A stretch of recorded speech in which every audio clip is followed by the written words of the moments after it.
Yo, you're all very, very welcome to Redfellas. Your Sunday night fix. It's the only place to be, people. Welcome to everyone. Welcome to the Redfellas themselves. How we doing, people? Conroy, Keith, and Evan. What's happening? Doing good, thanks, Chris. How's Yeah, how was yourself? how was the watch along, man?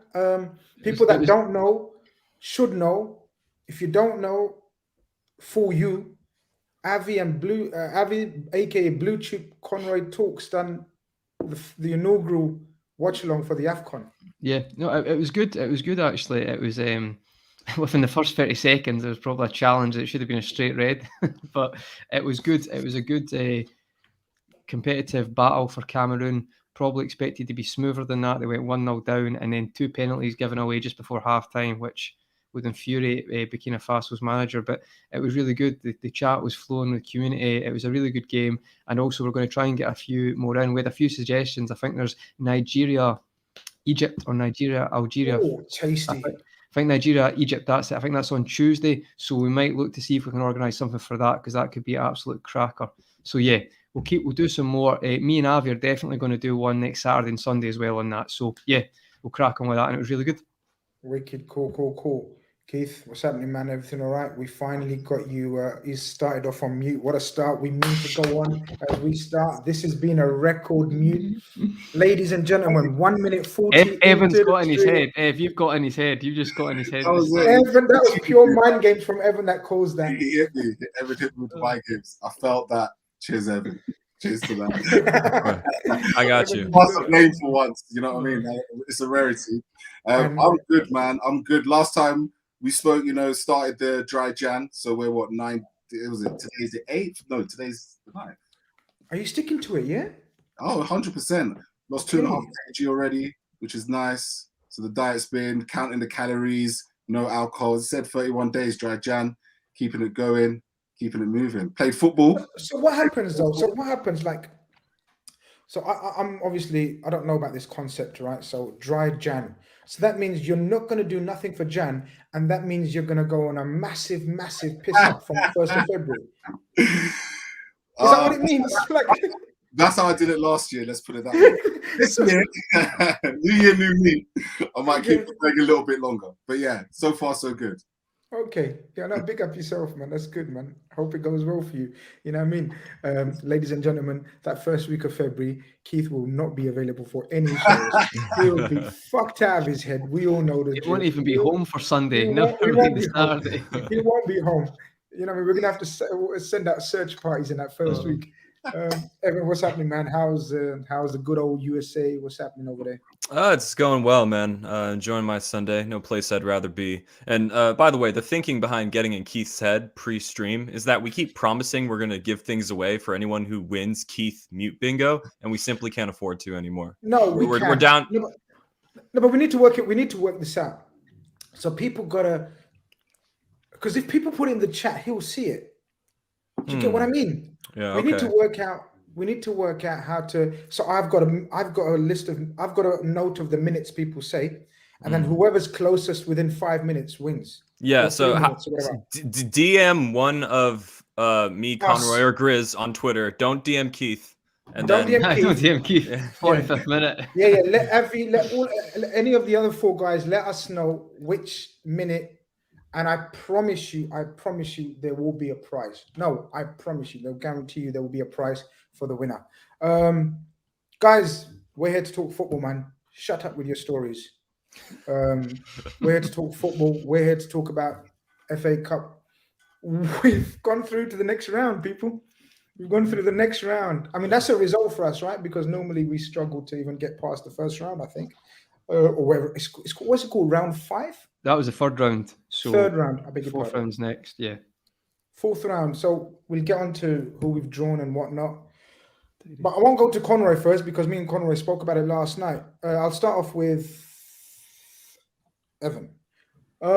Last night we got on the eve of the game. Twitter explodes. We haven't played in about a week. Maybe that doesn't help. People are nervous. People are thinking, what's going on? COVID is rife. The Undertaker's back. aka Lord Karius. Mm. Karius is starting in goal. Thiago is out for the season. My God, we need to replace Thiago right now, like before the FA Cup tie kicks off. Like the couple of hours we got before the kickoff, we must bring in a midfielder now. This is it. Season over. Conroy will tell you the chat was full of season's over. Season's over. There's no point playing anymore. This is while FSG out. It all calmed down today, didn't it? We actually managed to play a football game. How was you feeling last night when you read social media? And most importantly, did me and Conroy in the Never Panic show calm you down? Well, obviously, you know, Conroy, Grizz, you know, when I think of soothing influence, those are the first names that come to mind. In terms of the Twitter meltdown, you know, I expect nothing less from Liverpool Twitter, to be honest. We're like a dormant volcano, or we live on a fault line, right? The earthquake was bound to happen. It'd been a while. We were overdue for a Twitter meltdown, I think. So we got one.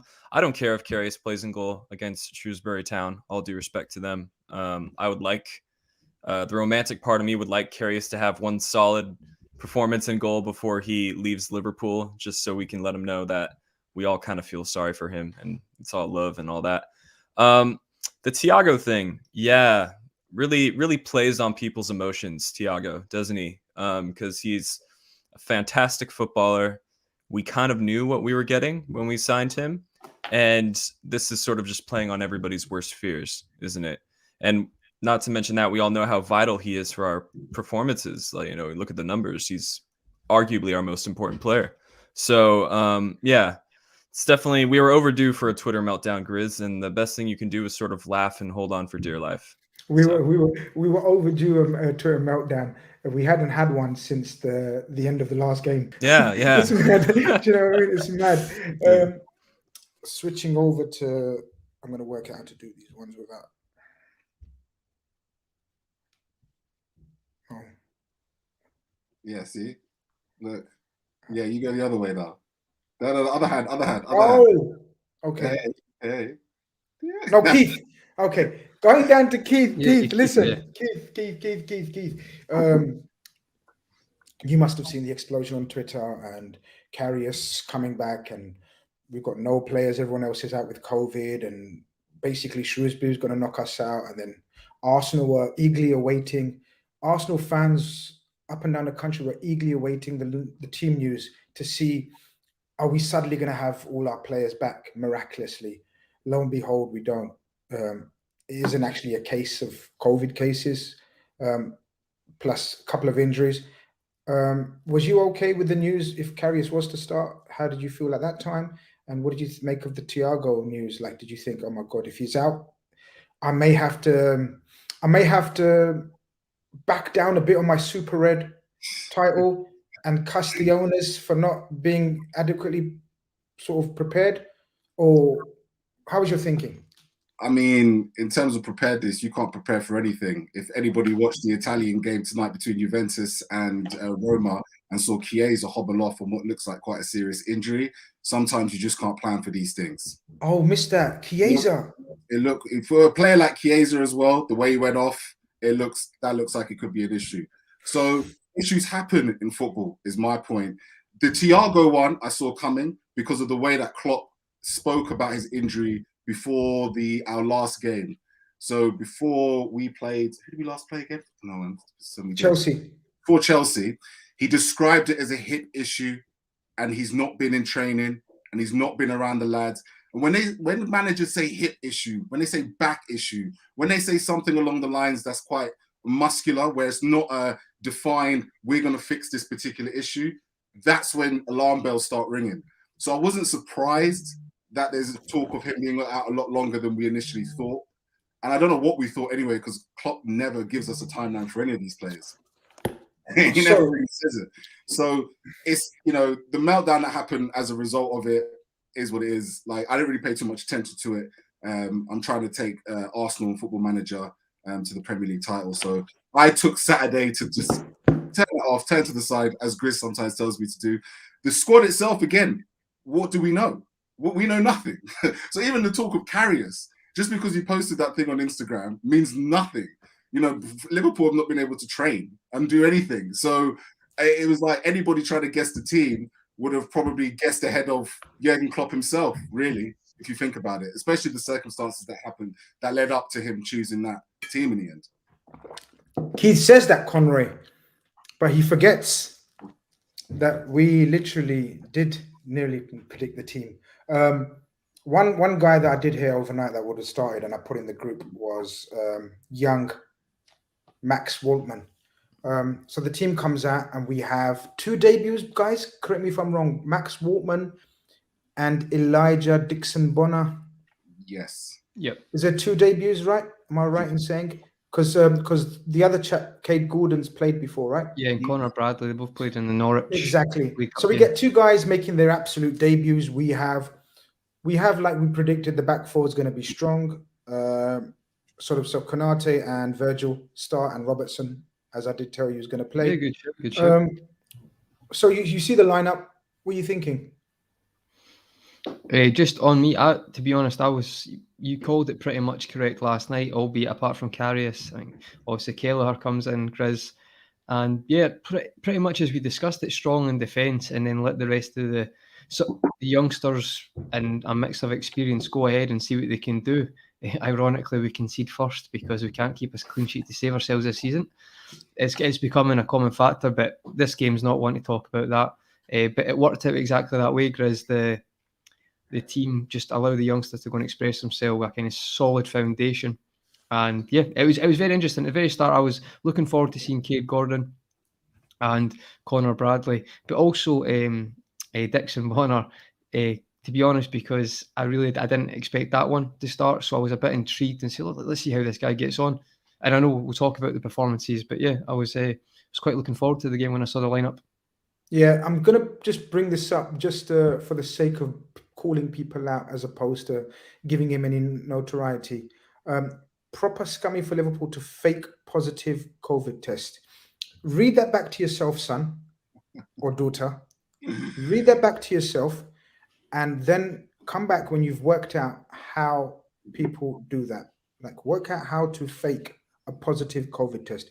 Read that back to yourself real slowly, son or daughter, as I said, then come back to me. And if you continue to call us scummy, then I will block you and you will no longer have access to the best channel on YouTube. You're lost. Think about it.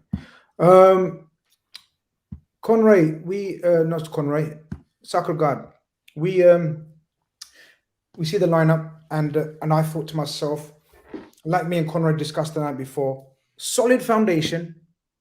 You've got the core, the spine. Kelleher's a very good keeper.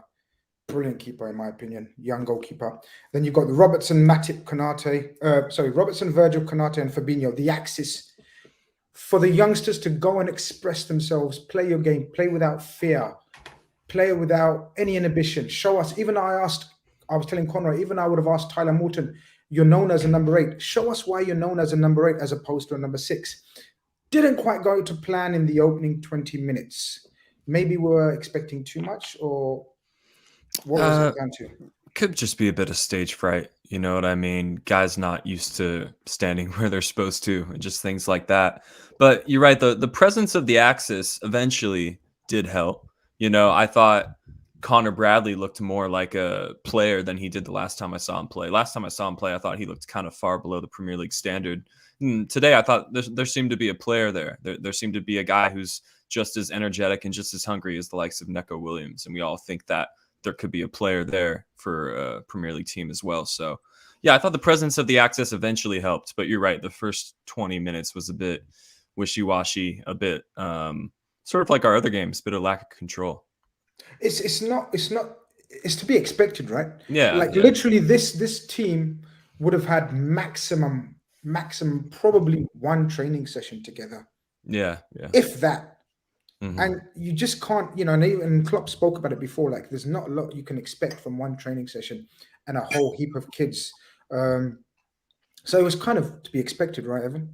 Yeah, I think that's fair. And we got to remind ourselves, La AXA has only, our integrated sort of situation between the senior and the youth team. That's still a very fresh thing as well. Whether having that integrated in the training realm will help with these things going forward. I think it can only be a positive thing. But I think they grew into it. You know what I mean? Like I said, eventually, once the senior heads in the team were able to calm things down and sort of find some organization, we started to see that these are some young players full of confidence and they back themselves. They do, Keith. They do. Fair play to Shrewsbury. Fair play to Shrewsbury. They have a very experienced manager, Steve Cotterill, isn't it? Who's been around the block. Obviously had them set up very, very deep in a 5-3-2 type formation with just literally two yard dogs up front, just chasing every single long ball. And then, wow, the size of their centre backs. Basically, I think they literally bullied our front three lads in that opening 20 minutes and just kind of didn't let us get any play in the final third. So we kind of had possession, but it was empty possession, I call it. There was no point to it. There was no bite to the possession. And I think it's because of the front three lads just not being big enough. I mean, Curtis Jones is fairly big, but the other two lads just literally not being big enough, right? I mean, it was sluggish. You know, it was slow. It was a team that hasn't played football with each other, pretty much. Literally that. Setup. The one thing that I will say though is it should be expected. A lot of people sleep on the fact that I believe, and correct me if I'm wrong in the chat, that the under-23s play in the St. Johnston's Paints Trophy, right? And they routinely get knocked out pretty quickly. The under-23s. Good question for the chat. I'm not 100% sure unless the other two know. And they play teams like Shrewsbury. They play teams that are in the League Twos, and they get routinely beaten quite soundly. So it shouldn't come as any surprise, really, actually, that Shrewsbury were able to deal with the youngsters in the front three as well as they did for the first 20 minutes. You know, Klopp said it themselves at the press conference. You know, they defended deep, and that's exactly what they should have done. But what they did really, really well is they clearly did their homework, because they really tried to drag us wide, and they put crosses into the box. And I felt a few times down that left-hand side in the first half, where the goal eventually comes from, I thought that they played that tactic really, really well and caused us a numerous amounts of scares in and around that particular space. So shout out to Cotterill for finding that as a weak point and playing off that game. The one kudos I will give is, you know, it's one of those games we're disorganized, disheveled, players haven't played together, you know, all these situations happen. And sometimes you need a player that's going to be a bright spark, okay? And just before he does what we'll talk about, he actually takes a turn, slide, takes a shot within that first 20 minutes and forces the keeper to make a good save to his right-hand side. And that man is Cade Gordon. And we should be very excited, because when we're crying out for brilliance and a bit of magic in a game like that, he delivered what we needed. And hold your thoughts, because he showed that flash then. Because I asked you about if you want to pick on one player and sort of speak about him, and I think you've given away who you want to speak about. But Conway, going on to their goal. Sloppy goal from our point of view, good goal from their point of view. The game had a feel to it. I don't know about you guys, but it had one of those feels of a cup tie. The first time this season, the pitch didn't look in pristine condition. The atmosphere was dead. You could see there was a lot of, not tension, but just a bit of, you know, I came to see some of the big boys here, and he's picked a relatively very, very inexperienced team. One of the youngest teams apparently in our history, or is it FA Cup history or something? Someone let me know the average age. I put the goal down to sloppiness from Fabinho, and more so Konate, who has no sense of positioning about him, I thought, and just let the man run off behind him. Still a young centre-back, will be a learning curve, I guess. Yeah, absolutely. I think the thing is about Konate, I've said it a few times, we're very giving him his flowers and credit to that, but it's not as if he's been impeccable. He has made mistakes since he's been in it, and we need to remember these moments when the United's 5-0 away, or like with Palace. Like, he does have really good games, but he is still a young centre back, and I said that as well. Like, he's not been impeccable this season, but he's been very impressive. But if you're going to make those mistakes, do it against Shrewsbury at home, because it's not. Do you know what I mean? Like, I know that says a bit of a strange saying, but it was bad defending. It actually was fascinating to watch, because it was like it made the striker's run look amazing, because he like landed right in between the two centre backs. Yeah. Cross was really good, but there's got to be some blame. Like, I'm not gonna like sit on the fence here. Conor Bradley, that's not good enough defending. Like, that's, you're not going to get in a championship team if you can't stop a cross like that. So attacking wise, Conor Bradley's been really impressive. Defensively, that's twice now. He's gave a penalty away against Norwich, and he's been done, and he looked like he could have got done a few times down that right. Now, he's still a really young kid, so I expect that those mistakes, but you can't just be good at attacking the football. Maybe he can, maybe League One, League Two level, but he needs to improve that side of his game, because that's a few times now. Attack, he gets another assist today. Fair play. You can see there's a lot of talent there, but for me, I know the Fabinho point's fair enough, Chris, but Konate's poor defending, and like if you're a fullback, you need to stop the cross, and it was far too easy to get that cross in. I tell you why I mentioned Fabinho. And you'll appreciate why I mentioned Fabinho, Conrad. Because if that was a certain Henderson, yeah. Do you remember the outpouring of emotions and anger when it's Henderson? Yeah. So either Fabinho, make up that fucking ground, follow your man, or communicate to one of your centre backs to say, man coming through, watch him. There was silence between the two. You could even say, we don't know. We don't know if Virgil made any communication and spoke. It just seemed like the crowd was dead. The players were quiet, which is understandable. Just lethargic, I think Keith said earlier. That's probably the best way to explain it. And fair play, like, all jokes aside, if you scored that goal, it looks cracking, because it's like a great ball, the whipped ball in, and on the half volley top corner. Like, they're pretty cool goals, but defensive mistakes. And it is ironic, guys, isn't it? Because it's like, what is it this season? Keeping clean sheets. I know we've kept quite a lot. All jokes aside, but I said last night, we'll be fine, 2-0 win, and we can see it's just there's a theme to that now, but however, it was okay. I don't think anyone was panicking.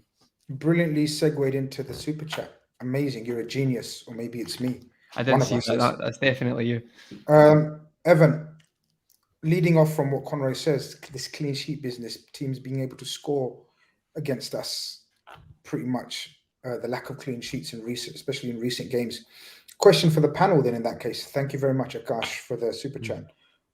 Don't you think that now he has to evolve our high line, since multiple teams have started exploiting it and causing us to concede goals? I did, just before I let you go, sorry, I did hear the commentators that I was listening to, and forgive me, Lord. No, thank Lord, I managed to get through the game without smashing my TV, listening to Efan Okuku, and there was another chap, I can't remember who it was. I've never heard of him before. Wow, it was seriously, guys, the worst commentary this season. But they were speaking about it as well. Now, give me your thoughts. My thoughts very, very quickly is this high line, dodgy, whatever, has enabled us to win quite a few trophies and acquire quite a few points in recent times. So yes, it may have its flaws, but my God, it has its positives. I mean, I know maybe I'll get Keith's opinion because Keith touches upon it as well. But what do you think? Where can it be tweaked? What's the issue? I think specifically the high line people are talking about these days is one that we saw at the start of 1920, so post Champions League when VAR is integrated, and the high line goes hand in hand with that technology being there. Because I sort of think the sort of thinking was, if they can microscopically call people offsides, then that gives us way more leeway to make the field as small as possible when they're trying to get up the pitch. To whether we should adjust it at this point, I don't think the high line is causing us to concede goals. What's causing us to concede goals is that our midfield is reckless these days. We've done a midfield tweak this season specifically, where in the absence of Wijnaldum, the 2 8s that play on side of the holding player roam very high up the field. They press very high up the field. Whereas before you sort of had a Wijnaldum who was very conservative, sort of like holding Fabinho's hand the entire time. Not that Fabinho needs his hand held, but So that's the tweak that I think should be revisited, because I don't think it's specifically the high line. And I will say, if Klopp persevered with the high line with the likes of Nat Phillips and Reece Williams, then he's not going to trash it with the likes of Konate and Van Dijk and Gomez, these supreme athletes that you have playing at center back. So yeah, for me, it's more about midfield. But I could see why. Don't get me wrong, the high line still makes me nauseous. Like, I don't. My dad asked me today, will we ever get used to it, even though we know that it's probably the right thing to do? I said probably not. But yeah. Olivia nails it. He says the high line is questionable, but that moustache line is filthy. So in a good way. Oh yeah. Like sometimes that's a compliment. Like, oh yeah, you know. But would you guys not think we should maybe look at tweaking it slightly though? Because does it have to be as high? Because I think that worked really well when Virgil was at his absolute, you know, he's still in I'd say a recovery phase, and now he's not at 100%. So this is not my burner, but this was exactly what I was about to say. And I don't know, Keith, if you want to come in on that. This is my theory or my thinking, that we should be adapting the line according to the personnel that we have available, and B, the opposition that we are playing. But that's from an absolute layman. I just don't think it's adaptable. It's not something you just switch on and on. It's not a tap. You know, people are saying this a lot. It might, like, Liverpool's entire way of training is designed to win the ball back as far up the pitch and as high up the pitch as possible. That's what Jurgen Klopp has come in to do. Yeah, that's what he believes in. Ultimately, that's the philosophy. The key, the key with all of that is to win the ball as high up the pitch as humanly possible, because your attack scenarios take that place. is gegenpressing. People think gegenpressing means just going mad pressing. No, that's the whole theory of gegenpressing, is to make the area as compact as possible. When the opposition lose the ball, as soon as they lose the ball, that's your counter pressing. You cannot do that with a deep line. You can't even do it with a couple yards back. I think what people are referring to when they think about sometimes the league season, where we're a lot more solid, I believe it almost felt like we didn't have the high line as much as possible. We still had the high line. You know, we were still winning offsides, a lot of offsides. The only difference between our title winning season and this season is that we had a lot more control of the football. Liverpool don't have a lot of control of the football in key moments in games this season that has allowed us to be open to ridiculous XG shots, you know, like what's his name for Brighton, Mwepu's like hitting it and dipping over Alisson, and all these types of scenarios that have taken place, some brilliant goals in the process, John Joe Shelby, all these kind of situations where Liverpool should be controlling the football, they don't.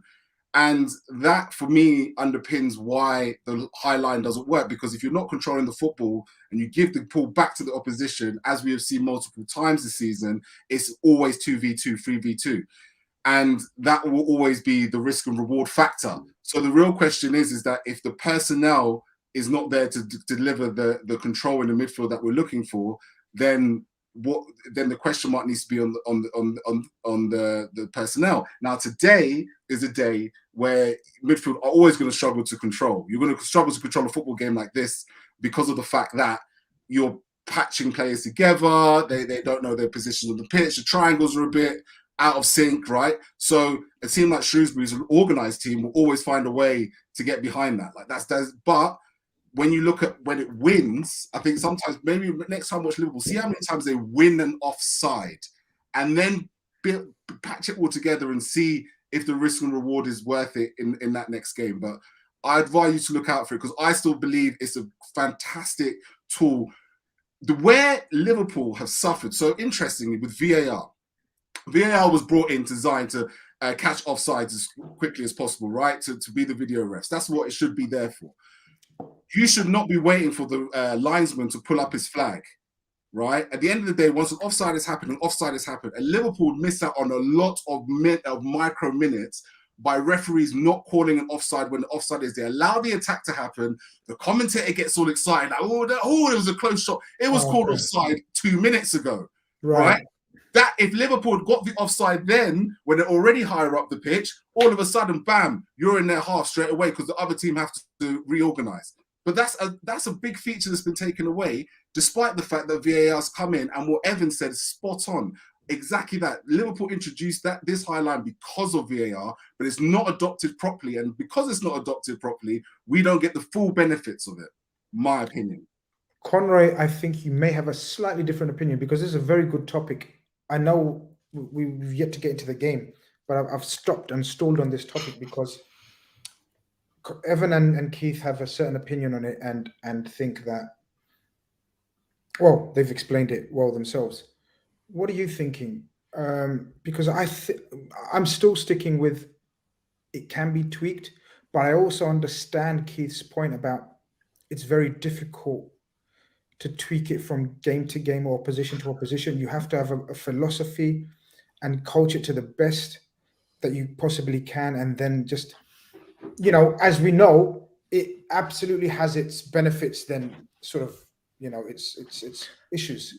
Yeah, no, I get what Keith's saying. What I would say though is like any line you do, there's going to be a mark. So like offside's offside if it's off. So what I mean is like it's all about communication. So if you've got a line of 4, you'd maybe have your mark to where you press up or try to press up. So the reason I think it can be adapted, and when I say tweaked, I don't mean like switch it off. I mean just like go 5 yards back. And I think, see, when people like Carragher, for example, I'd say is a valid source to explain the obviously the defending knowledge, and he says it can go back 5 yards. And I think end of last season, our best run of games was probably without a high line when we won, when Nat Phillips and Reece Williams, because we weren't trying to play like square pegs and round holes. However, I do get what Keith's saying. It's not like you can't just click that. I get that.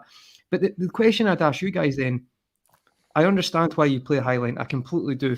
But do you not feel now that it's getting to the point where do we not trust our defence to deal with playing it further back and then either countering in some games or mixing up in some games? Or, for example, are we relying so much now because we've pressed? I understand it's a philosophy, I get that. But I don't know, like sometimes I feel like you can adapt. Like the Chelsea game the other week was the prime example to like, no, don't do that now. Let's sit back and catch them on the break. But like, yeah, I don't know. People will probably say it's your philosophy should be the way you play it. I get that. I think it can be tweaked a little bit because right now, the Brighton game, for example, Brighton had 3 shots within the first 20 minutes that Alisson had to make 3 great saves from. Forget the wonder goal. That's factually they got in, and more teams are getting in now. And I feel like there has to be adaptation because adaptation. I can't see it working as well where it is. I feel like you're still going to get top 4, probably get second. I just feel like there's if you've got a team who's right on it and are clinical, they'll score against us. Absolutely. I don't know if you guys agree with that, Grizz. If you feel like there's something that we can do in between. Yeah, I think there is something. There is something because no team is perfect, no system is perfect. There's always scope and room for evolution in team tactics and philosophies and ways of playing. Pep Guardiola has probably been one of the best examples of that. He's literally playing without a striker now for 2 seasons. So there is ways around it. But I think I'm going to let Evan have the last say on that, and with sort of in conjunction with this comment, because I think Evan started off by saying this really. Hassan says, with the industrial midfield in 2019, we had workaholics who didn't benefit from getting loads of assists. However, they were relentless in retaining possession and covered the 2 centre-backs brilliantly, which is pretty much what you said, right, Evan? Yeah, absolutely. I think we all, even if you were someone like me who thought they understood Wijnaldum's role to a T and you were okay with it and you understood why it brought us so much success, to watching him play just as an observer was still always frustrating because you wanted him to push forward a little more, maybe release the ball a little quicker, even though his job on the outside seems simple, but it was really so important to what we were doing because Wijnaldum was a great combative force in the midfield. He was a brilliant presser, the engine, the physicality, it goes without saying. He's also great at recycling and retaining the ball. So it's weird to think because when you think about that team, it's a 4-3-3, that Wijnaldum midfield team. But in a way, in transition, it was more like a 4-2-3-1 because the roaming 8, whoever was playing on the right side of Fabinho, whether that was Henderson, Keita, or Ox, they would constantly find themselves up front next to Firmino in a lot of cases. That was the midfielder that was making runs into the box. Nowadays, we have 2 of the midfielders doing that. And Fabinho is asked to cover just large, unrealistically big swaths of space. This can be best seen against our recent against Chelsea recent result. Fabinho was being asked to cover literally 50 yards of ground in the middle of the park when Henderson and Milner were just being bypassed in the midfield. Just 1-2, boom, 3-on-1 situation in midfield against Fabinho. So yeah, for me, that's where the issue really lies. And obviously a situation like that doesn't flatter a high line. So for me, you have to choose between the two, right? You have to choose between the high line, or you have to be a little more conservatively in the way that you press in midfield. And just based on that, the high line has been here longer than than the two roaming eights in midfield. I think we should persevere with the high line and be more reclusive in midfield. I think, yeah. Jamrock's in the super chat says with Trent playing higher up the field, it's dangerous. I agree. I get the danger part of it. We see the danger part of it, but like Keith often says, high risk, high reward. So I think that's the way Klopp sets it up, and Klopp's going to stick to that. Go on, Conway. Could I add something? Because I just want to ask all three of the guys. My question would be, I think all those points are really good and really interesting, actually. See, in a game, why can we not adapt during games to the situation? Why is that so like groundbreaking to think that we can do that? So like 2-0 against Chelsea, against Spurs, we're getting done constantly. I know it, but like with a high line. So seeing certain games where you can see that it's clearly not working well enough, why can we not adapt? Just generally, Tuchel went from a 3 to a 4 in 5 minutes. So I don't understand how we can't adapt. It's frustrating for me too, because this goes back to something we've seen as far back as 2016 when people started to get on Klopp for the first time about subs or lack thereof. And you know, it's crazy when the word pragmatic is thrown around, everyone thinks of Sean Dyche, everyone thinks of Simeone, everyone thinks of Tuchel, you know, defensive teams. And when in reality, pragmatic just means sort of like stubborn. And for me, that makes Klopp the most pragmatic coach in world football. Because this dude sets his team up to play a certain way 99.9% of the time. Bielsa said last season after playing us that the biggest compliment he could give this Liverpool team of the last 4 or 5 years is that they play against you the same way each time. And he, you know, a professor of football, that's his reputation. If he says that's the mark of a great team, then I'd be inclined to believe him. But yeah, for me, I'm in agreement with you, Conroy. Klopp is the most pragmatic coach in world football, and it does get frustrating at times. But game management, Evans, are different. Like, do you know what I mean? Like, reactive management is a thing that, like, I understand you set up every game to do it the same way, but I just find it sometimes that a little tweak here and there. The Chelsea is a prime example. I genuinely think it's okay to be so pragmatic or stubborn or whatever the case is and believe in the way you play. I just think obviously we've all had different opinions, and that's the beauty of it, right? My theory or my explanation or my criticism, even, I didn't want to use that word because we're talking about Klopp here. My criticism would be not that the fact that he's not ready to adapt, maybe like 2-3%. I think it's the belief in the personnel, that each personnel can play the same role as his deputy. I think that's the issue for me personally, lads. For example, he thinks, or it seems like he believes Milner can do the same job as Naby can in the same system, in the same counter, in the same pressing actions, and it'll be fine. I think it's this sense of loyalty and trust that sometimes seemingly seems to backfire, but still it's working more than it's not, if you know what I mean. That's just no, absolutely. And I think, Keith, you in the comments could be absolutely right that the midfield is an issue, don't get me wrong. I just feel like I'm meaning more moments. Like, there's moments in games where you set up to do the high press every game. That's fine. There's certain moments where you're like, if we just sit back for 10 minutes here, we could take the sting out and you know, just catch them off and pick them off. And but I feel, but when you talk about those moments and I think back to those games, I still believe that it was I've not. A lot of the times we've come here and talked about draws and defeats, and I've used the term it's a basketball match. So as much as the opposition has been finding gaps and long balls and hitting us 2v2, the complete opposite can also be said, is that we've created numerous chances, scored 2, could have scored more.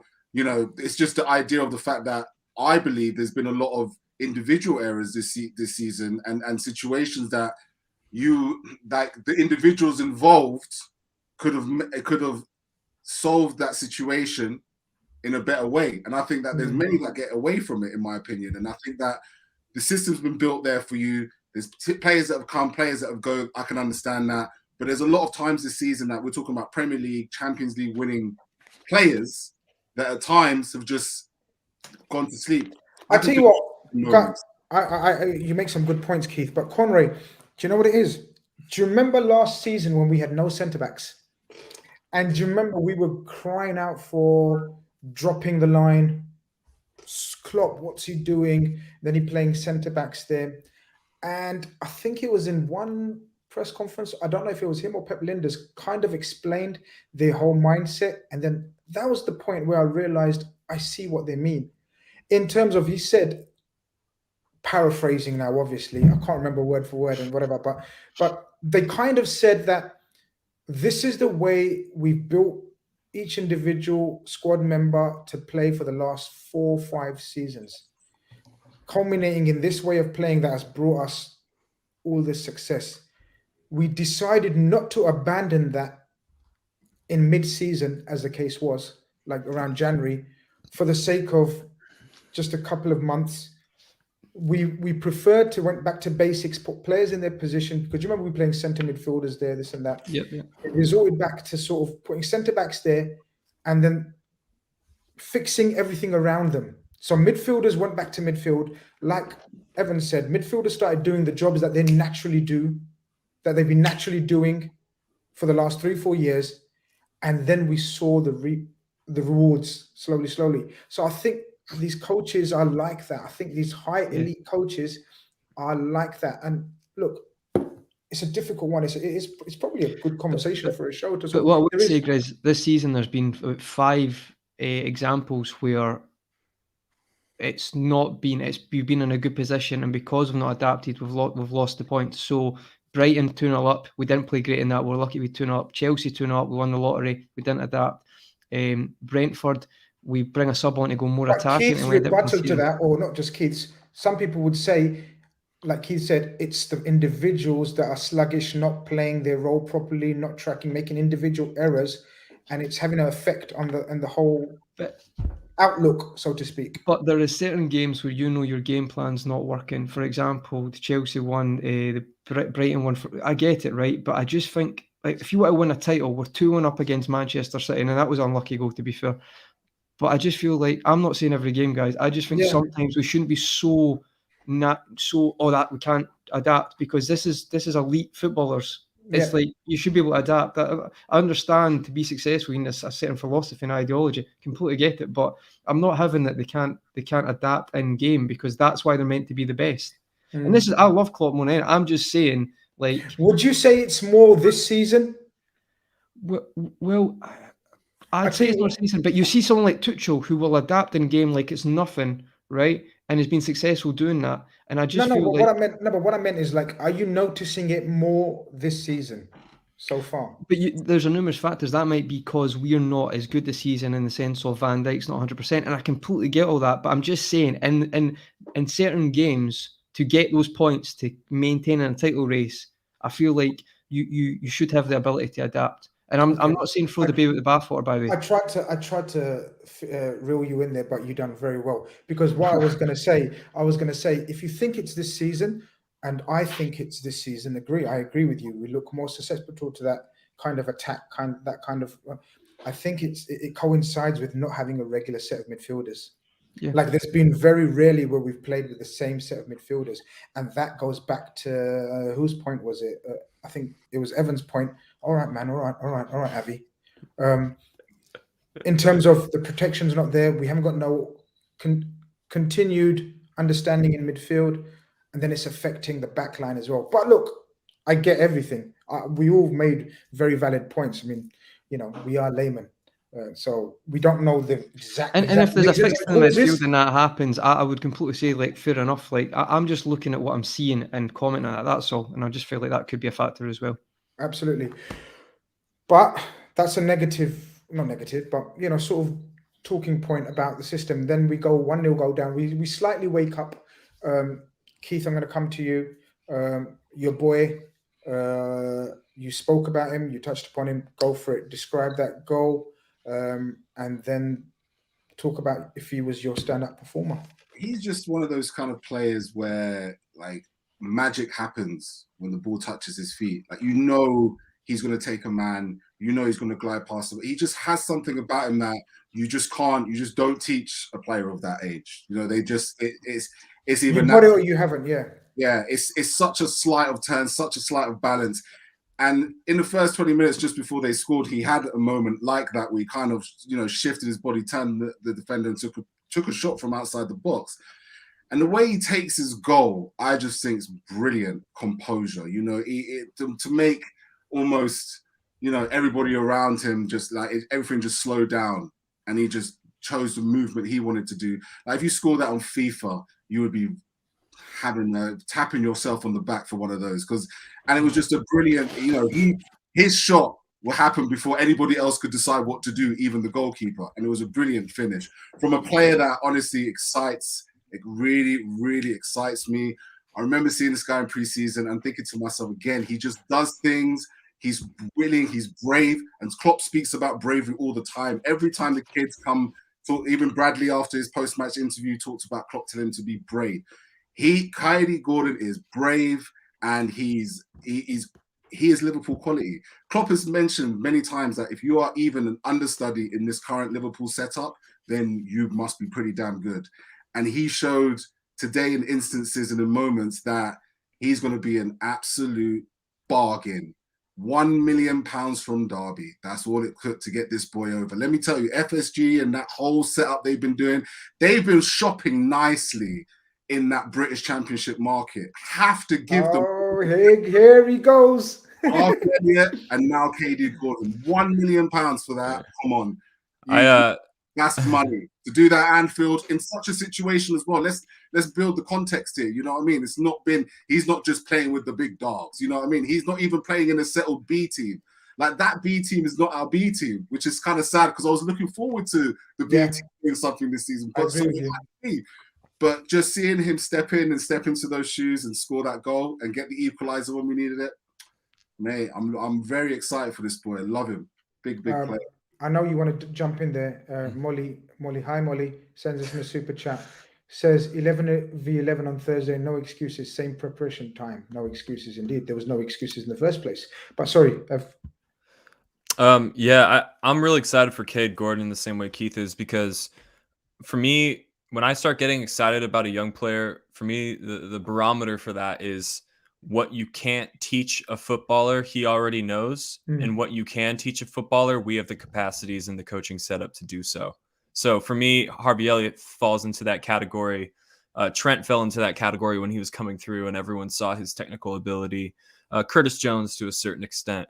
You can just see it. He's just oozing with quality. And, although I've been, there's critiques to be made over the academy and who's actually coming through from a young age, and should we be trying to poach the young South Americans like other clubs do? There's some questions to be asked there, but where like Keith says, you can't really have any issue is that in 2 years' time, we've signed the best 16-year-old Englishman in the country at the given time. When Harvey Elliott came, he was considered the best player in his age group in the country. And then when Cade Gordon came in, I remember reading about him because I obviously don't know anything about him. That was his reputation as well coming in. He was considered the best 15, 16-year-old in the country. So I have to give us credit where credit's due, because, obviously the chance to come here and play for Liverpool, that's always going to be a big attraction. And, I love this approach of sort of poaching other academies' talent. Long may it continue, but I'd be happy to poach in other countries as well. But yeah, gotta pat the laptop dudes on the back for that. The poaching got us £50 million once when we poached Raheem Sterling from QPR. So yeah. So both of you have mentioned sort of poaching and getting from the other academies and whatnot. AG seems to think that there's an issue with that. And Conroy, he says that our academy's in the mud. All our best youth products are signed from somewhere else. And then he does a laughing emoji to mock it.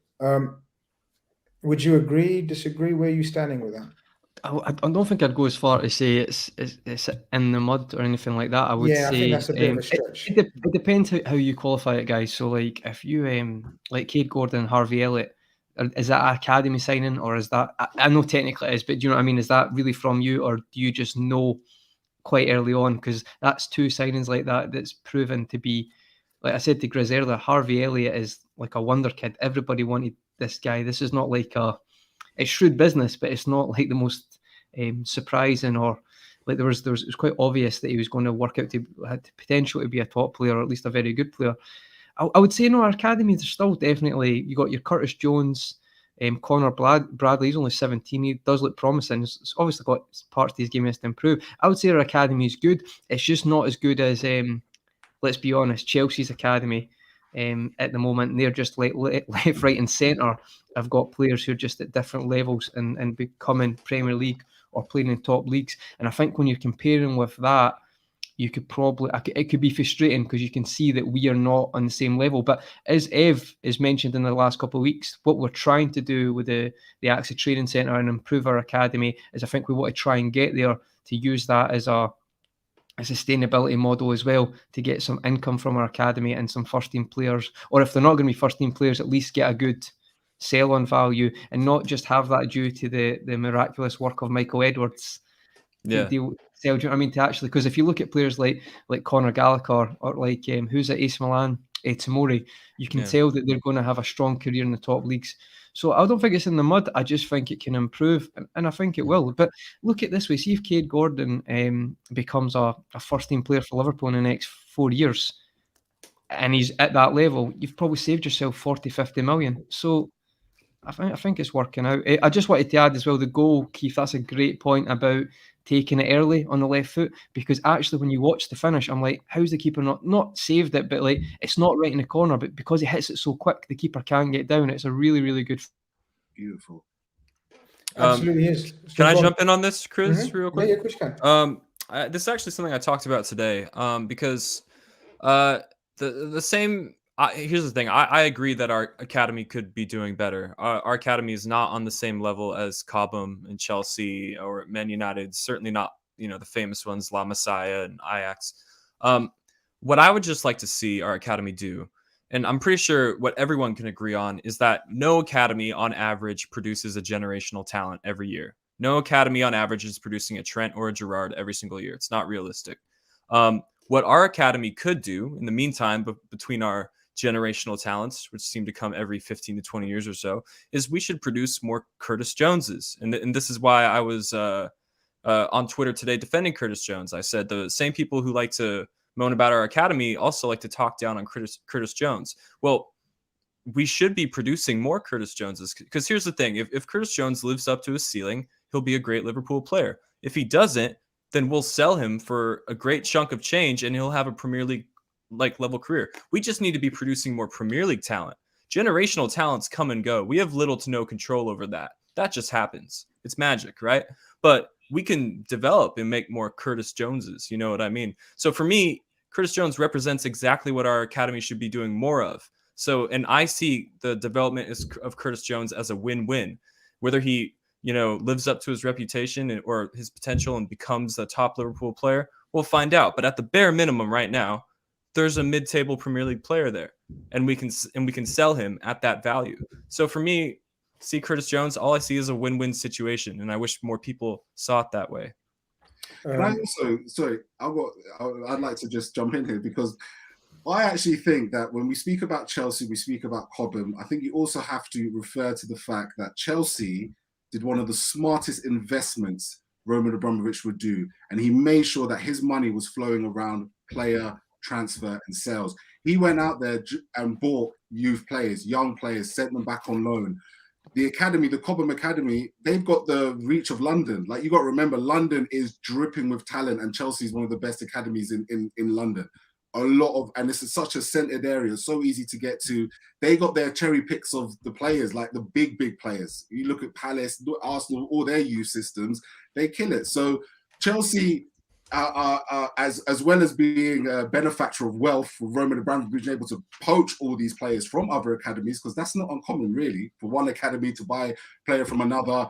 And it makes sense that Liverpool do their shopping in Derby, that City do their shopping in Sheffield, because it's that part of the border, right? You do your shopping in the areas where the talent's available. And actually, I think Liverpool have not done too badly over the years.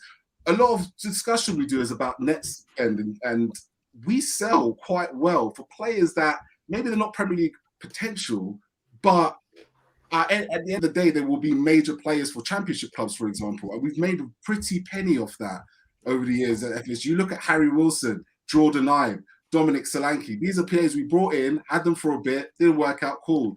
We sold them for quite a nice bit of change. Like the player trading side of that academy has worked in our favor, actually. I just think that it's one of those things where a superstar will be born in your academy, and if it's yours, it's yours. If it's City, they'll get a Foden. Like, people shouldn't sleep on English talent. I think I wanted to wrap that off by saying, because England has the ballers at the moment, right? Everybody wants these talents. They've done a lot of things right, and I think there's a lot of potential out there that Liverpool will benefit from, and are benefit from. They're showing they're active in today's market by getting Gordon and by getting Elliott. They show that they've still got their ears to the streets, and that's an encouraging sign for us as a club that we're still picking up these roles. But I agree with all of you guys in terms of bringing that talent and that next Curtis Jones.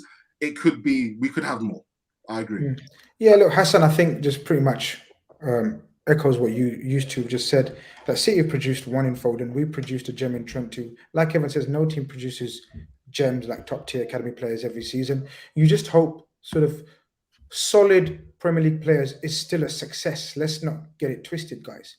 To produce a Premier League player is still a success. Like, guys, if we didn't produce another Trent for the next 10 years, but in that time we made 350 million off of sales from our academy players, that's a resounding success, and I'd bite your hand off. You know what I mean? Like, at the very minimum, our academy just needs to be generating more money. And I think that is the ultimate aim of academies is revenue. Like, let's be honest, you might get one, you probably get more than one or two for certain other clubs, but the top six, they tend to be like, that's what the function is for them.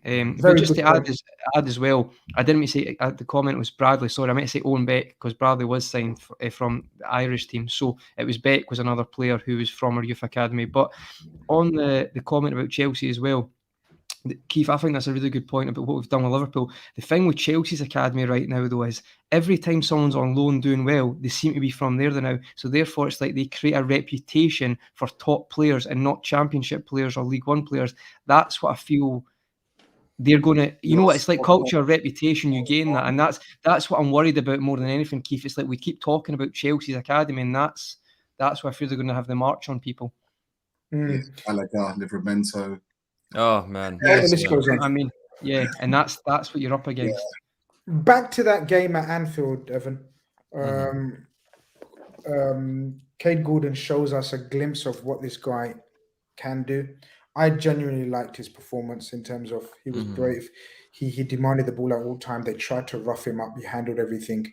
He was fine. He wasn't spectacular. I didn't expect spectacular. I expected play like a pro, and that's the biggest thing compliment I can pay him. He played like a professional. That's not something that the guy at the back for Shrewsbury done for the second goal for the penalty. Who puts the cross in? Was it Cade Gordon, lads? No, it was a free kick, isn't it? Yeah, it's one of the countless set pieces they gave us. For the second goal, it was Robertson free kick, handball by right. So look, yeah, they gave us. They gave us set piece after set piece, and we should have done better with a few where Konate and Virgil had sort of chances to score. 50 pence headers, them, just like not even close. What was he thinking? And then sort of automatically, I thought Fabinho or Curtis Jones might take this. I think the confidence in Curtis Jones, I thought might play a part. Like, he's confident going for the ball, but then I remembered Fabinho was king penalty taker at Monaco. Yeah, people forget Fabinho statistically is a top 5 penalty taker in the world. Obviously, he hasn't taken many since coming to Liverpool because we have two of the other top 5 penalty takers in the world at our club. So yeah, he doesn't take a lot, but this is why I feel better in shootouts. I mean, there was a time where I didn't feel great about Liverpool and penalty shootouts, and now I feel fantastic about Liverpool and penalty shootouts. I think if you guys remember in the Super Cup against Chelsea, Fabinho actually picked up a knock enough to say he didn't feel comfortable running around, but he stayed on the field because he's a top 5 penalty kick taker in the world. So I'm loving that our squad is brimming with this type of quality. It's a very specific skill set, but it's a skill set you never know you need until you need it, right? So, and especially if, a team like us, we're going to be in a lot of knockout competitions. Inevitably, penalty shootouts will happen. It's just a shame we don't get more penalties at Anfield. So I'm not used to it, right, guys? It's a bit of a rarity. But yeah, quite there, Evan. what that center back is doing, waving his arms up in the air, I will never know. I thought they were very lucky. Like Grizz said, we probably could have done better with some of our set piece opportunities, but they looked like conceding from a set piece every time we whipped one in. So yeah. Samonuske. Thank you for the super chat. It says Chelsea owe Roman 2 billion on the books equals Cobham success. Yeah. Oh yes, they do. That's all in the loan. That's all in the loan. It's all a loan, interest-free loan. It's incredible how Roman owns Chelsea. It's amazing. Mustafa notifies us of an awful ratio here. Oh, like over 350 of you and only 135. Cut the stream. Cut the stream. Like, are they tired? Are you bored? Like, what is it? Like, you're definitely not bored because you're sticking with us. Like, so I don't know why you're not liking. I don't get it myself. Conray, 2-1, is it? Half time. I think the inevitable change. I think we all saw it at half time. Like, we were excited for Max, young Mad Max, as I hinted at people, whoever wanted to understand hints, that he's going to start the night before. Yeah, no, I saw that. I Put a picture of Mad Max Tom Hardy's good in that. He's really good in Mad Max. If you've not seen it, check it out. Oh, he's brilliant. I love the original with Mel Gibson's very good as well. Yeah. Mel Gibson, wow, two legends. Like, that's a poem in itself. But Max Waltman struggled just physically, just couldn't get himself in the game. Minamino comes in his position, does okay, I guess. You can tell, as Klopp alluded to afterwards, he hasn't trained, literally just trained one session. But I think it's fair to say we had a bit more control in the second half. It was a bit more, we kept them at bay. They didn't have much breaks or anything on us, did they? Yeah, no, I think it was kind of like that, kind of very professional second half, and then waited for our moments. Had a few kind of near misses in the final third, and then I know we're going to talk about the third goal, but yeah, definitely much more control in the second half. We'll go on to the third goal. I'll stick with you for the third goal. For the third goal, I honestly feel like I feel sorry for this pass because it is Shrewsbury, and it's no disrespect, but because it's a third round game, I feel like it will not get the same coverage. But Fabinho's pass is genuinely outstanding because he has to take the pace off the ball so it bounces and stays in so that Bradley can catch it. Is it one of those golf chips that sort of? Yeah, I think it's more like it's the instep, but it is like a golf. It's like a wedge, but it just does it like that, and it's because when it hits it, it spins like. I think it just catches it on the half volley, Bradley. And in fairness to Bradley, I thought, that's going to go out. I think he catches it on the half volley, hits it back across to Konate. We had a corner, didn't we? That's why Konate's in the box. Yeah. Konate has a shot at goal. It's not a great shot. Let's not lie. We'll say he means to pass it. It lands at Firmino, and. It's such a Firmino goal because I'm thinking they know he's going to do that, but he just does it anyway, and it goes through the defender's legs, I think, and then because of that, the keeper can't see it, and it goes in, and it's a beautiful goal because if you look at that play, the pass by Fabinho is honestly superb. Bradley does amazingly well, kind of like Andy Robertson against Palace a couple of years ago when we won the league to keep it in for Mane's goal. Does really well, Bradley, endeavour to get it. Then Konate hits the shot and Firmino to finish it off. And yeah, I was actually buzzing with Firmino. It was such a Firmino-esque goal. I think this comment sort of sums it all up, isn't it? He makes us smile, doesn't he, Keith? The guy comes on, he's already smiling. He's already smiling. You can fingers crossed, and prayers that sort of he doesn't get injured and he stays fit now for a consecutive run of games. But I know it was only Shrewsbury. I get all that, right? But he looked the Bobby Firmino that we like, doesn't it, Keith? He made us smile. You know, he's a joy to watch, as AG says. Listen, it will probably feel like a new signing. Sorry to say, sorry for that. It will probably feel like a new signing. It was that goal assist that we boo. Listen, we haven't had him for well over a month. Like he's, you know, there's other people that have taken his spotlight and his shine, but a goal or assist every 57 minutes this season speaks volumes. I was so excited to see Fox in the box Firmino because he was popping up in places and scoring goals that, you know, it was more in tune with him being a number, with him being an actual. Yeah, number. well, he doesn't. Well, basically, what we always accuse him of not being in and around. Yeah, in and around the box, being a bit more sniffing around, you know, helping out too much for the others to be involved. And now the stage is yours, as we should so say, because Firmino will be first choice pick for a while now, and actually will be relied on quite heavily. So let's see the team built around Firmino for the next couple of games, because I'm really interested. This will probably be a first in some time. So it's can he have almost like a renaissance? He's got the ages on his side. We're not talking about, you know, 33, 34-year-old Firmino. He's what, 30? I think it is 30 years old. Pressure's off a bit now as well, Keith, because of the Jota Do you form. think so? I think a little bit. I do. With Jota alongside him, I think the good type of pressure, right, guys? The good. Pressure's on in that sense. But what I mean is, it's like, Firmino needs to get 15 goals this season, whereas Jota can chip in and I can allow him when he comes in games. You know what I mean? It's not like, you're in the 9, you need to add to Salah and Mane's goals. That's what I was meaning. How did No, go, Chris. Joshua sends out a super chat and says Morton looks a tidy player, really smart. And then Rico responds with not a super chat, but you know, it just, you know, he doesn't rate in one single bit. Football is a funny game, as we say. That's the duality of mankind, right there, boys. Amazing.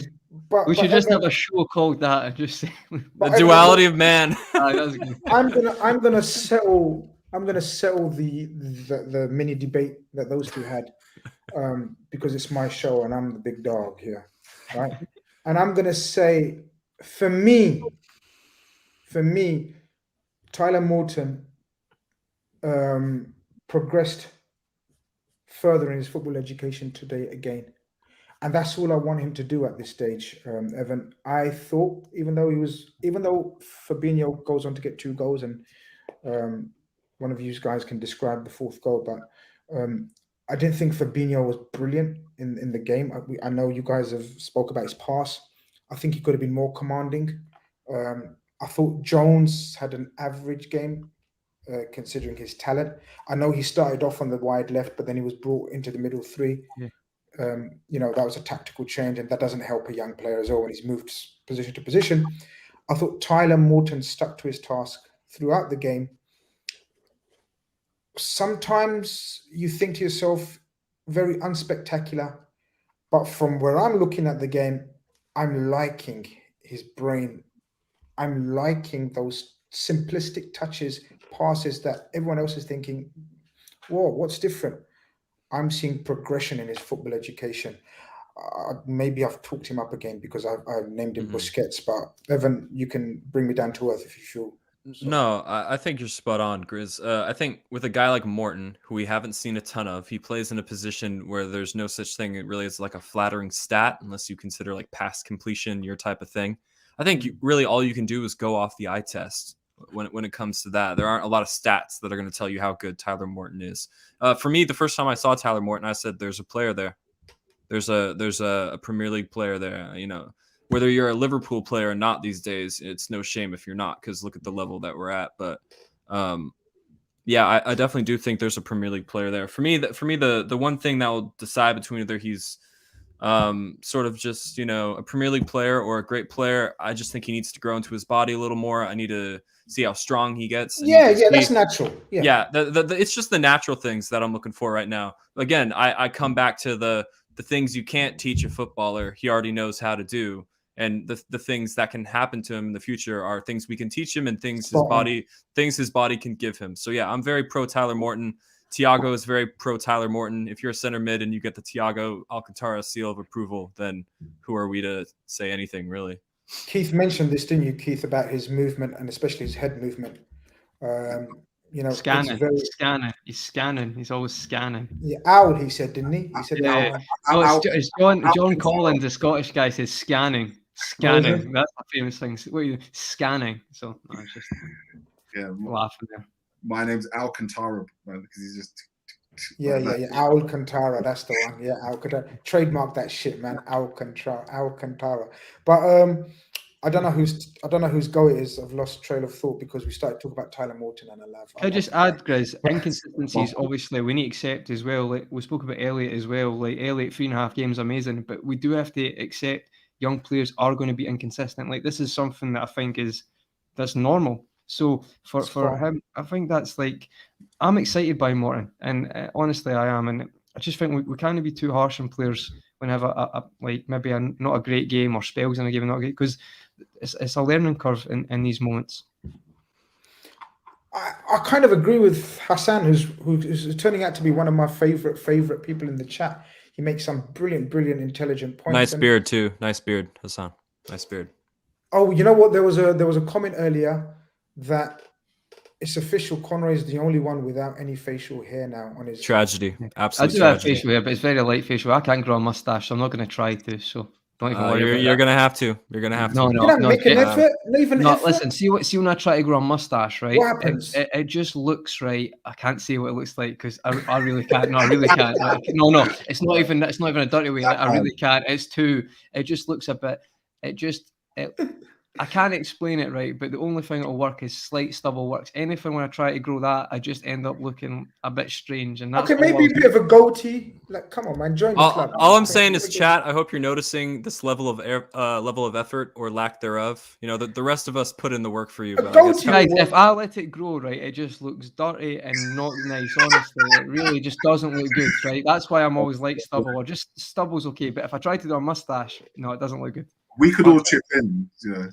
I'll do it one time, right? And I'll show you how weird it looks, right? It just let's get now. I can't say how it looks like because it genuinely quite offensive. When we get to 10K, when we get to 10K subscribers, I'm sorry, you will have to try to do one. I'll try, but I'm telling you, you'll clip this back and you'll be like, you know what, Conroy was right, and I'll be like, yes, I was. If we feel it's hampering the product. We will tell you to we'll pick on one, right? And I'll show you what it looks like when I try to grow a tash. Fair enough.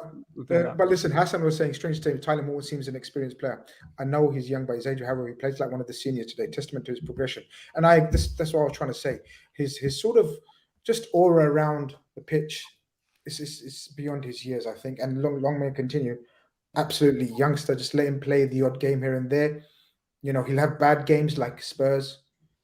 He'll have good games like in Milan, and that's part and parcel of learning. And he's thrown it at deep end against Spurs as well, Chris. I understand sometimes you shine, but that was like you couldn't plan for that.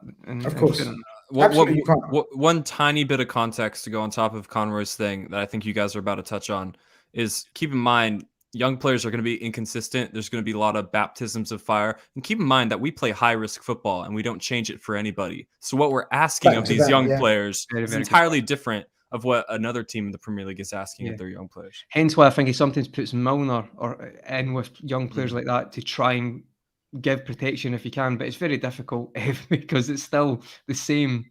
You're going high press, so great point. Fourth goal. Who wants to take the fourth goal? Fabinho just does. He just, he saw the Shrewsbury. That's right. No, I think he watches. Him and Mike Dean watch our show.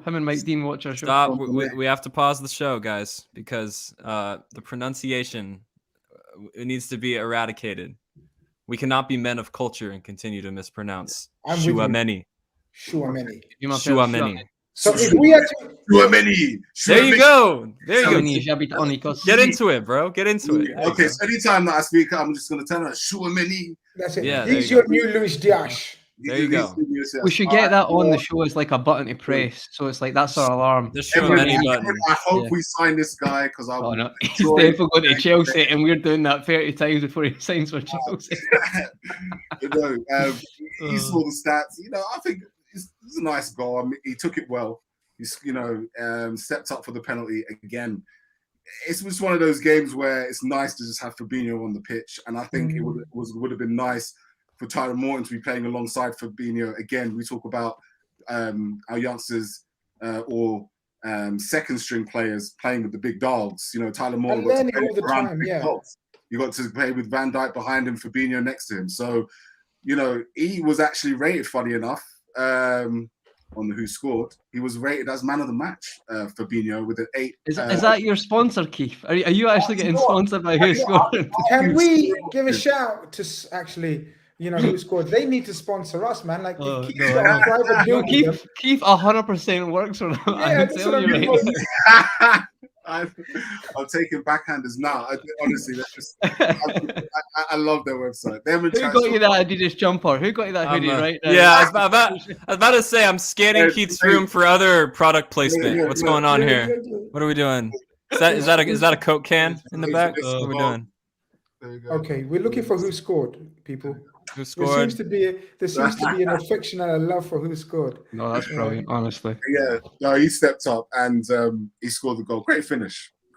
You know, nice. And I think by the end, Shrewsbury were just, you know, they had their day, but Liverpool just proved to be too strong.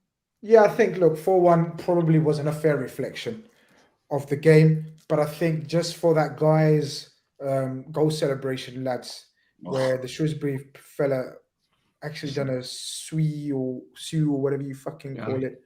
Just embarrassing, isn't it? Just embarrassing. Yeah, you know, serves them and then they get home, then they get spanked 4-1 and get sent home by a bunch of kids. It's fine. It's fine though. It's like wholesome. He'll remember that for the rest of his life. It's cool. No, I get it. By the way, Grizz, I just wanted to add, I don't know if anybody saw that Van Dijk went into the changing room after.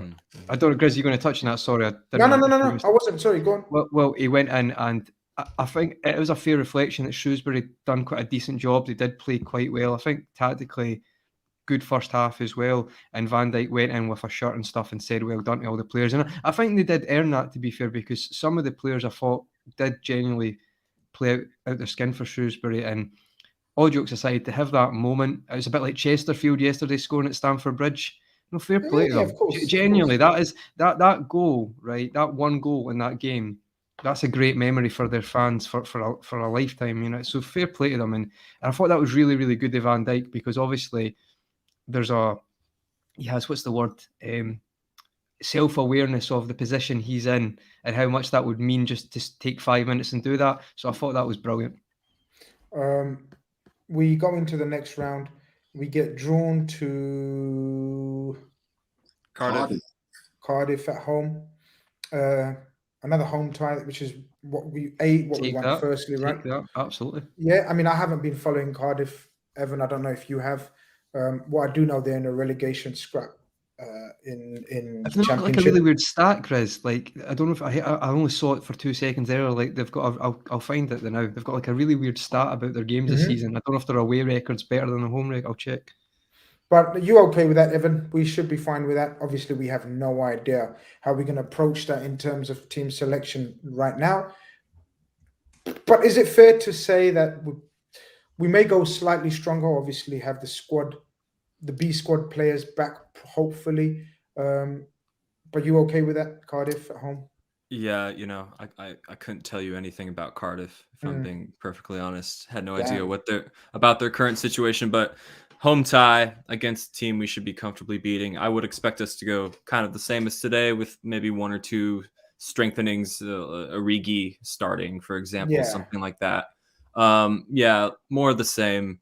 Bring it on. I'm not sure when the tie is. When you guys could talk about that. The home time is massive, as it's first week of Feb, and AFCON nations play is still away.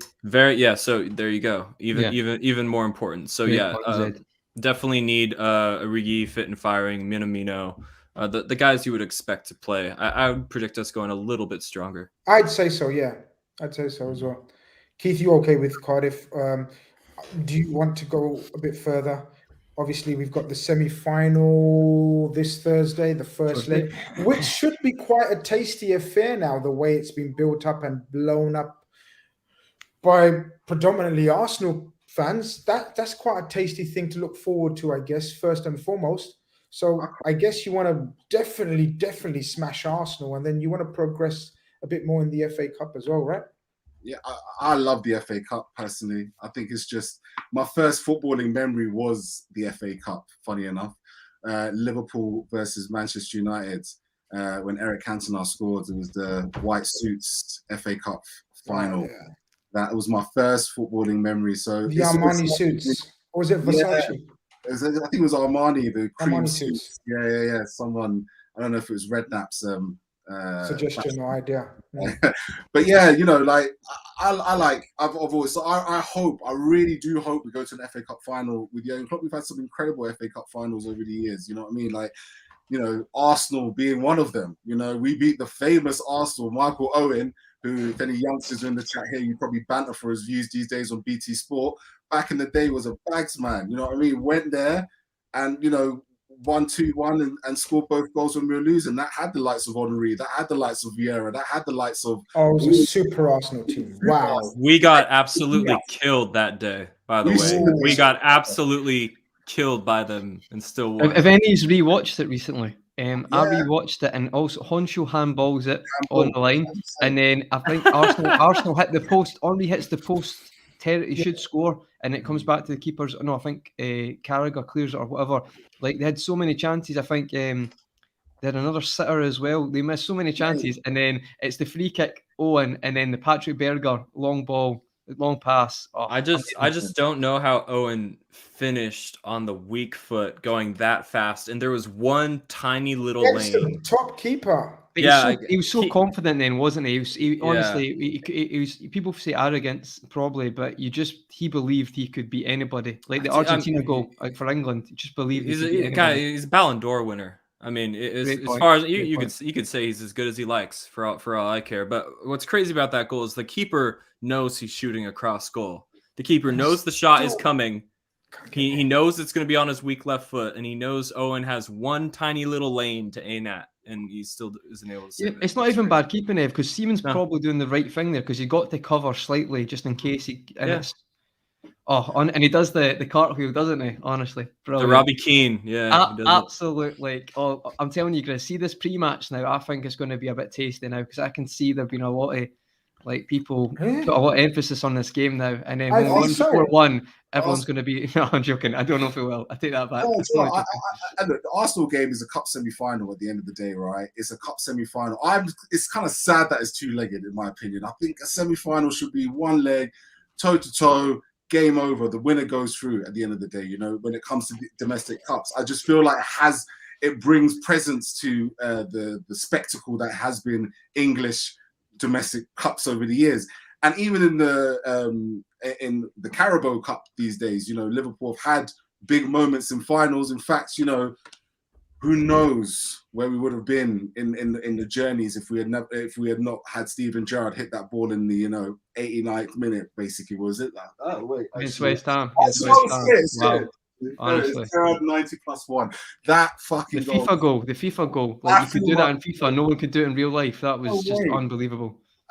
I'm a big believer. Domestic cups are there to be won this season. We are, the way we play and the way we are perfect for cups this season. And I think, you know, the Cardiff game, like you said, players back, players that should have probably been playing today that will play, right? They'll get the job done. Cardiff are not anywhere near our level. And then it's about what happens when we get into the further rounds, because the boys come back, you mix and match, and all of a sudden you're catching form again. It's a great way to get some form. It's actually us being in the Carabao Cup has benefited us, because I feel like we needed some non-Premier League games to catch a bit of form. And now we've got these cup matches coming up. It can allow us to, you know, get back to a bit of form. I get what you're saying. Actually, you're right, because our league form has been actually. Just very quickly, I want to read that super chat, and then we go back to that. Oh, what a brilliant name! He came into our Saw chat this yesterday, last didn't he? night. Brilliant. What an image. What a name. Pixelated pigeon with a super chat says, "Glad next round is at Anfield. No fans if away." Is Does that anybody know? is that like a Welsh thing? Is that like specific to Cardiff? Do they have a different policy? No. Yeah. Oh. There was a few changes last week. I do not know exactly, but I know Northern Ireland and Wales definitely had a 2 meter distance thing implemented in for certain events. So I don't know. Oh. That's possibly the case. If you can confirm in the chat, obviously no a super chat. Just let us know, Pixelated Pigeon, if that's the case. I think that could be what they're talking about. We're very quickly coming to the end of the show. Can we reach 200 likes, please, just before we go? It's just it's a nice round figure. Please. That's all it is. It just we're very what's the word? Like that. I'm a bit OCD about numbers too. I like even numbers. So you know what I mean? I do 200 would make me feel good. Yeah. I think Salah Mane could not be back because of the AFCON final is on February the 6th. Yeah. When we didn't, I don't think we suggested that Salah Mane will be back for that. I think it's the fact that we're happy it's at home and it's a winnable tie without them. Look, going back to the Arsenal, look, Motasar Ali, we're just going to go through a few comments, people. Motasar Ali says 2 legs makes it easier for us to beat Arsenal. They could fluke a win against us, right, Conroy? If it was one game, no way they beat us over 2 legs. What do you think? Sorry, we've not got the greatest record at Emirates. Like I've seen us play well and not capitalise lots of times, barring last season. So that's the only thing I would say. We definitely have an advantage when the second leg's at Anfield. However, if we can take enough of a good strong win, I still think it's going to be a hard game though, the following leg, definitely, because the home leg coming out, we're still going to have a slightly weaker team than we usually would. So yeah, I think it's a hard one, guys, because especially Arteta not winning today, Arsenal not getting through, there'll be a lot of focus on the League Cup, because bear in mind, if they'll want to win something, like any team would, but obviously getting knocked out today by Notts Forest, that there's a lot more pressure on that game. So I'm interested. I think they'll go full strength. So, but they've got a few issues. Yeah. They've got a few issues. Today Smith Rowe missed today because of a tight groin. Tomiyasu's been struggling with a cough. Xhaka had COVID. Yeah. It's interesting. It'll be interesting. There's definitely some, what's the word, Evan? There's definitely a bit of animosity or this fake rivalry they've built towards us. Of course, we asked the chat, and the chat delivers always. Shaz explains to us that sports events in Wales are being played behind closed doors since the turn of the year. Thanks, Shaz. Brilliant, Shaz. You looking forward to this one, Evan? I know, we know, and I'm not going to get you, hatred from the chat and saying that American guy, what does he know about, competition? But are you slightly a bit up for this now, the way this panned out? Again, guys, I'm always up for it. I hope we go all the way. I hope we beat everybody, and I hope, because at the end, change his tone. No, I'm not changing my tone. Listen, to clarify, chat, if you missed it, my general stance on the domestic cups is that for a club the size of Liverpool, they don't do anything for us right now. That's obviously a very broad statement. I know that. However, at the end of the day, like the rest of you, I am a Liverpool addict. If Liverpool could play 7 days a week, 365 times a year, I would take it at the end of the day. And, the domestic cups give me more opportunities to see Cade Gordon, to see Tyler Morton. I want to see these guys play. I want them to develop. So I just value them in a different way. But, I totally understand how it means something to other people. For example, Keith's first memory is the FA Cup. How could, I would never try to disrespect that. But to answer your question, Grizz, absolutely. Never underestimate the Arsenal fan base's ability to talk a whole lot of nonsense and then hold a really fat L in the space of a few days. Wow. Love that. Nottingham Forest, European pedigree, speaking loudly today. I think, shit. You know what I mean? Ev's going for the throat. Ev is going for the throat. I love it. Listen, I don't know, man. Listen, that fan base was down to their last brain cell, so it's not really surprising. But obviously, Evan's talking like a man who shared a lot of space. He's going for it. Like, just let Ev finish the show. Actually, Grizz, it's the other way around. I've held my tongue. I've held my tongue for so long that now I'm just brimming with it. In the chat every week. We finish in the chat every week. He's saying, Evan, relax, brother.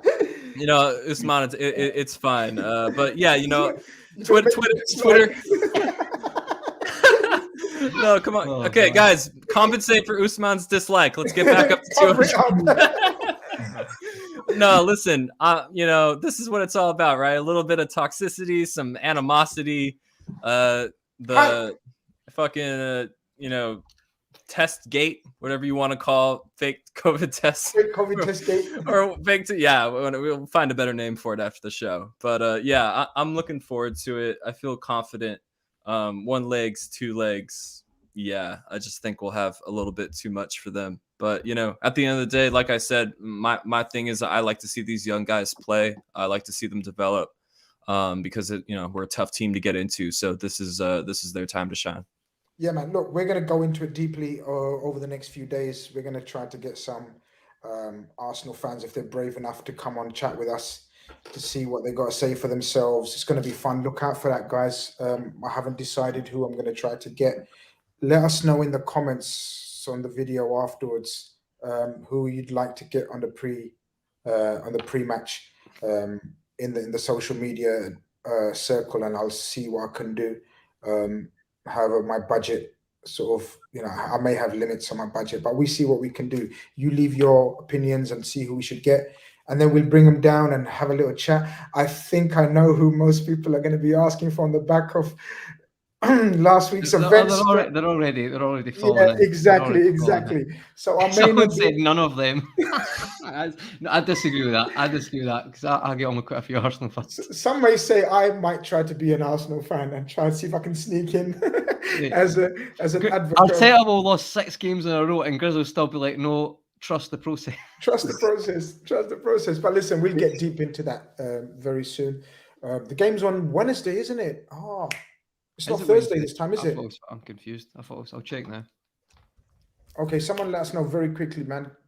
Is it Wednesday? Is it Thursday?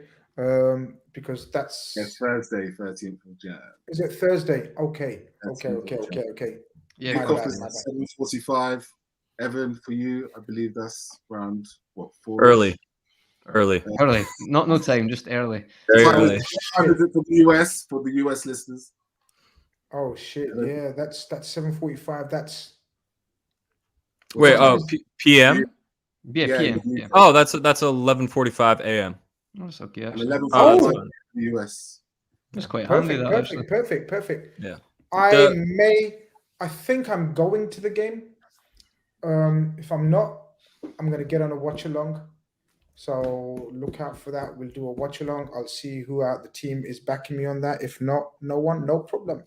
No problem. What I usually do, people, is I threaten to go live alone, and then one of them always pulls through. First they try to ignore the messages, and then someone 20 to 12 on a Saturday night. And then one of them always pulls through, and I said, "Yeah, I'll join you." In the middle of watching Prometheus, but he's doing it himself. Come on. But listen, this has been the post match. Because could I ask one thing just before we finish up, Grizz, just so I get the chance? It's just we never really mentioned Dixon Bonner tonight. I just wanted to say I was quite impressed today with him. I thought he tried different things, looked quite accomplished, and it'll be interesting to see him in the future games. Just wanted to give him a shout out because we covered quite a lot of players, and also Spence, is it Dijed Spence for Notts Forest? He was unbelievable today. Looks like a unit. 21-year-old, dribbled past Martinelli like it wasn't there, and the other Arsenal players. Maybe that's a player that Premier League teams will look at. There's only one game, I get that, but he looked very good. So just those 2 shout outs. Mm-hmm. Redfellas on a Sunday night wouldn't be Redfellas on a Sunday night if Keith doesn't get asked another. I don't even know who these people are, so take it away. I am so excited. Listen, if you don't watch wrestling and you just want to watch one match that will, just for the entertainment value of the 2 characters and the sizes of them, Bobby Lashley and former UFC heavyweight champion. So former Bellator fighter Bobby Lashley versus former UFC heavyweight champion Brock Lesnar, and watching them do professional wrestling and how good they are at doing professional wrestling with the size of the bodies that they have. This is going to be the one to watch. We've waited for this. We've never had it. They've never faced each other. So it's going to be a cracker. So shout out to Super. So they used to do real fighting and now they do wrestling? Let's just say they just love combat sports. Let's put it that way. But yes. Oh God. This is how they cut their checks after 40, isn't it? Like it makes sense, you know what I mean? Come on. It's their next path. Listen. Mustafa's one of the best mods on our channel, so we had to always let him ask that question. He's always got a wrestling question for Keith. You know, people are saying, look at the difference. Always look, wrestling isn't real, bro, and then straight away. We could actually The duality of man. Genuinely, we could have a show on that. Honestly, we could just have a show on that. God, wrestling. But listen, guys, I'm wrestling with my stomach right now because I need to eat. And this show has gone on for an hour, just over an hour and a half. It's been amazing. It's been brilliant as usual. Check us out on all our socials. Follow the guys. Their Twitter handles are in the description and their names. There you go. Check them out. Go and follow. Do all the good stuff. Argue with them. Fight with them. Say what you want to them, man. Yeah, exactly. Hold on. I can only do. How many Redfellas does it take to point in the right direction? I'm not going to even attempt to, mate. I'll balls that up. So. Wait, So I can point to. Fuck this, man. I can point to Conroy. I can't do this shit. I can't do it. Go mouth for Conroy right there. There's the Twitter handles for us two. Yeah. I'm gonna work this shit out, man. I'm gonna work this shit. There's gonna be a way where I can point to all of you in one shot. Well, I could do. Yeah, You don't have enough fingers, man. No, man, I'm gonna do this shit. You don't underestimate me, brother. I'm gonna do this shit. But listen, it is what it is. Peace out. Hopefully, see you very soon. Stay safe. Don't get any fake COVID tests. Look after yourselves.